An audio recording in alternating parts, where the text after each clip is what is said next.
सती में और पार्वती में एक अंतर भारी है। सती माँ धनवान है और पार्वती मैया गुणवान है। इसलिए पूरी दुनिया में जितने भी व्रत हैं, पूरी भारत की भूमि पर जितने व्रत होते हैं, कोई व्रत लक्ष्मी जी का नहीं है। भारत की भूमि पर कोई व्रत सरस्वती मैया का नहीं है। भारत की भूमि पर कोई व्रत इंद्राणी का नहीं है। भारत की भूमि पर कोई व्रत किसी देवी का नहीं है। जितना भारत की भूमि पर एक व्रत भारी है वो है माता पार्वती जी का। तीज का व्रत करोगे तो पार्वती जी का है, चतुर्थी का व्रत करोगे तो पार्वती जी का है, छठ का व्रत करोगे तो पार्वती जी का है। आप जितने व्रत देवी जी का करोगे नवरात्र में तो पार्वती जी का है। भारत की भूमि पर जितने व्रत हुए नारियों के, छोटी तीज, बड़ी तीज, हरतालिका तीज, करवा चौथ, जितने चतुर्थी के व्रत, जितने तीज के व्रत, जितने छठ के व्रत, जितने भारत की भूमि पर हुए, ये सब माता पार्वती जी के हैं। पार्वती के क्यों हैं? क्योंकि धनवान और गुणवान में अंतर है। माँ पार्वती गुणवान है, इसलिए माताएं उनके व्रत कर कर अपने अंदर भी वो गुण उत्पन्न करना चाहती हैं कि हम भी ऐसा तप करें, हम भी ऐसी साधना करें। हे माता पार्वती, जैसे आपका अखंड सौभाग्य है, हे माँ जगत जननी, हमारा भी मांग में अखंड सौभाग्य रहे। जैसे आपके चूड़े अमर हैं, हे माँ हमारे हाथ में भी चूड़े अमर हों। हे माँ जैसे आपके भाल की बिंदी अमर है, माँ मेरे भाल की बिंदी भी अमर हो। हे माँ जैसे आपके नैनों का सुरमा, बालों का गजरा अमर है, हे माता पार्वती हमारे भी नैनों का सुरमा और बालों का गजरा अमर कर देना। बस इतनी सी कृपा नारी माता पार्वती से मांगा करती है, माँ पार्वती से चाहती है। सूचक वस्तुओं का जो दान करता है वो जीवन में कभी विधवा नहीं होता। महाराज वो 8 वस्तुएं बताई हैं। पहला कुमकुम, दूसरा पुष्प, चाहे लाल हो, चाहे सफेद हो, चाहे पीला हो, पुष्प कोई भी हो। तीसरे नंबर पर है चंदन। चौथे नंबर पर है तांबुल, बीड़ा। 5वें नंबर पर है काजल। 6ठे नंबर पर है ईख। क्या बोलते हैं यहां पर ईख को? क्या बोलते हैं? गन्ना, ईख। 7वें नंबर पर है लौंग, खाने वाली जो लौंग होती है, लौंग। और 7वें नंबर पर है, 8वें नंबर पर है जीरा। कहते हैं चैत्र महीने की तृतीया तिथि को बिना नमक का भोजन कर कर, सुबह बिना नमक का भोजन करें, एक समय फलाहार करें बिना नमक का, और तुला दान के बराबर एक पलड़े में अपन बैठकर 8 वस्तुएं तुला की रख कर जो दान दे देता है वो नारी कभी विधवा होकर नहीं जाती, 7 जन्म तक अखंड सौभाग्यवती रहती है। अखंड सौभाग्य कार्य करेंगी तो भी सौभाग्य की सामग्री देंगी। सौभाग्य की सामग्री का दान क्यों किया जाता है? सौभाग्य सूचक वस्तुओं का दान क्यों किया जाता है? सौभाग्य की वस्तुएं क्यों प्रदान करी जाती है, क्यों दी जाती है? उसका कारण क्या है?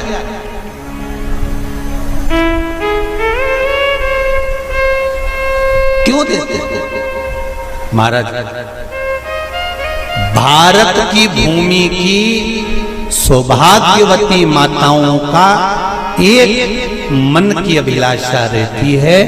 भारत की भूमि की माताओं की एक अभिलाषा रहती है कि जब उसके प्राण छूटे तो अखंड सौभाग्य धारण करके पति के कंधे पर और पुत्र के कंधे पर शमशान पर।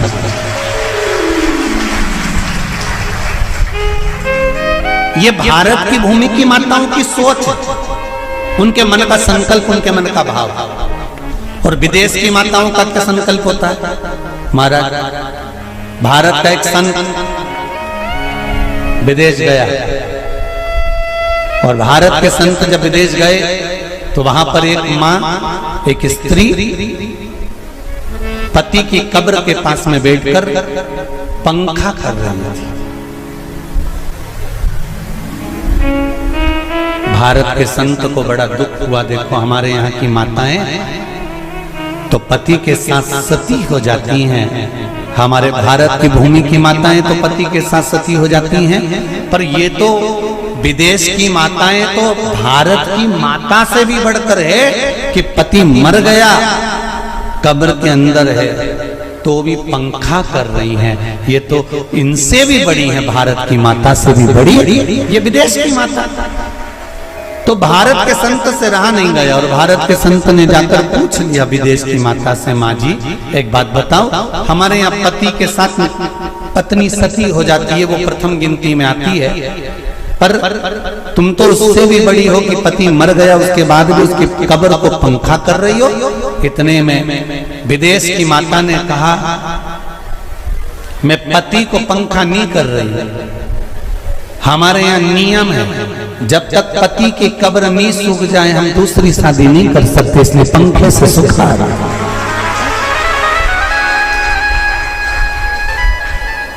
इसलिए पंखे से सुखा रही है। मेरे भारत की माताओं में और विदेश की माताओं में अंतर है साहब। मेरे भारत की माताएं अखंड सौभाग्य की वस्तुएं धारण कर कर अपने आप को गौरवान्वितता महसूस करती हैं और विदेश की माताएं ये सब वस्तुएं उतार कर गौरवान्वितता महसूस करती हैं।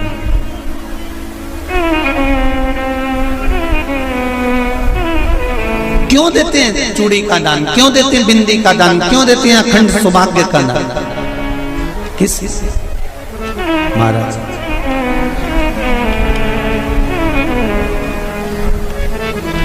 मेरे हाथों में भर भर के चूड़ी रहे,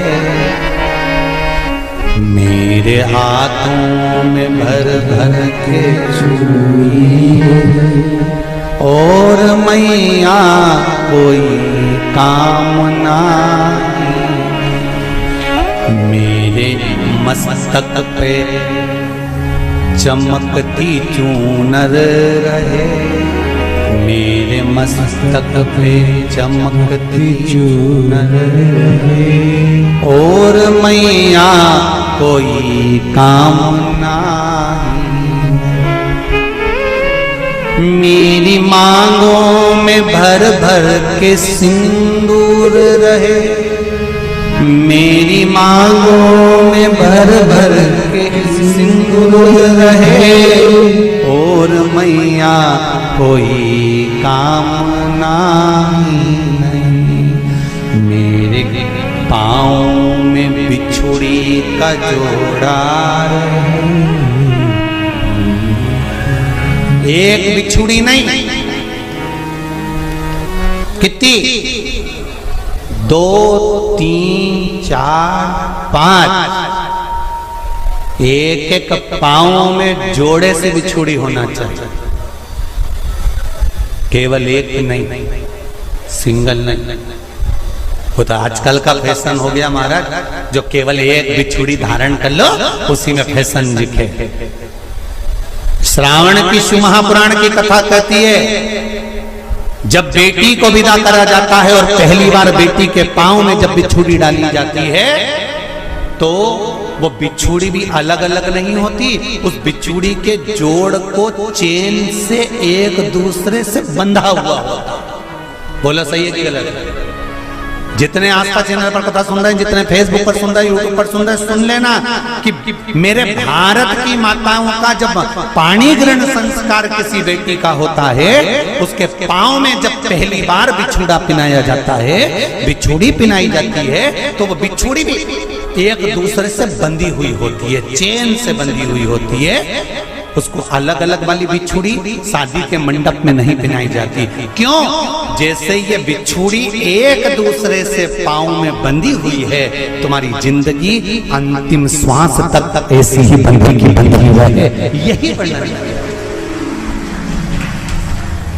वो तो अब माताओं ने थोड़ा सा फैशन चेंज कर दिया, अब पांव में ज्यादा बिछुड़ी नहीं पहनती, गड़ती है, चुभती है, एक बिछुड़ी धारण है। महाराज पर नहीं,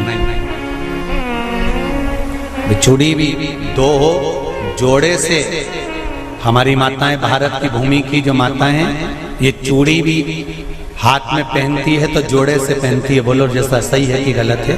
एक अकेली चूड़ी माताएं हाथ में धारण नहीं करती हैं।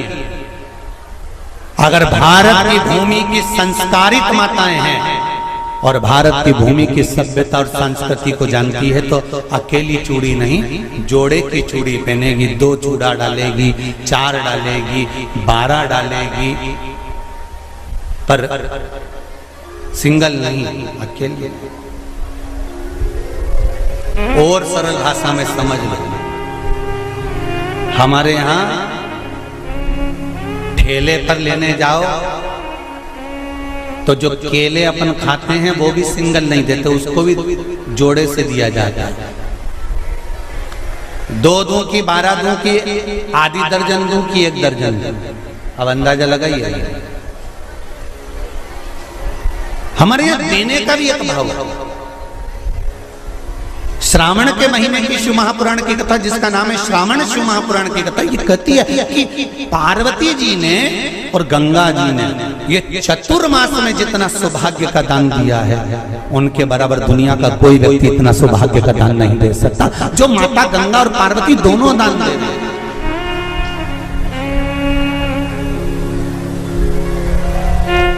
प्रतिदिन दे रहे हैं।